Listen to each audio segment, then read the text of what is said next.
Hi, I'm Jason, the marketing professor, and I teach everyone from the student to the CEO the essentials of marketing in 5 minutes or less. Let's get started. Today we're going to come up with an answer to the greatest challenge in marketing right now, and that's whether or not to focus on digital marketing or traditional marketing. Now, before we really dive in, we need to understand the difference between digital and traditional, because frankly, depending on how old you are, depends on whether or not you were brought up in a household that was focused more on traditional marketing or digital. And really, the difference comes down to one word. You ready for this?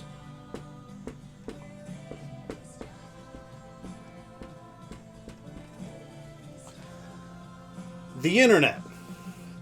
You see, if your marketing involves the use of the internet in any way, shape, or form, it is digital marketing.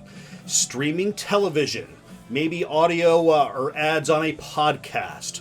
Perhaps you're using one of those billboards that changes with the weather outside. That is digital marketing.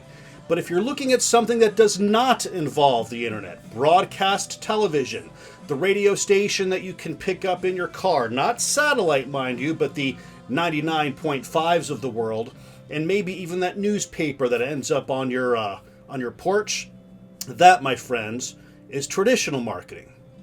So, the answer to the question, which is better, digital versus traditional, well, I'm going to throw a curveball at you, and it depends on who you're talking to. You see, if we had the same item, let's just call it a theme park, and we wanted to encourage people to go to our theme park, we would use a mix, an omni-channel mix of the two. So for example, we want to talk to my parents. They're baby boomers, and we want to get them to take the grandkids to the theme park. Maybe we'd use direct mail. That's traditional. Maybe something on their local radio station. Shoot, my mom has been listening to the same radio station for 30 years. But she also streams television at home with an Amazon Fire Stick, and that's going to involve an element of digital if, say, we wanted to put a commercial on Hulu. Now, maybe you want to talk to me and my wife. We're both Gen Xers. We straddle that line between traditional and digital. So maybe you're going to mail something to us, but we also stream through Spotify and Pandora, so there's going to be an element of digital.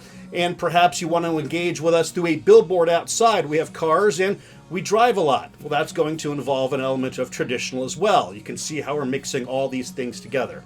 But it gets a little more complicated when we talk to my son, who's 16 years old, who does not know a world without the internet. So if we want to engage with him, hey, come to this theme park and see the latest, greatest pop star, well, perhaps it's going to be through TikTok, or perhaps it's going to be through other social media ads, maybe a news feed inside of social media.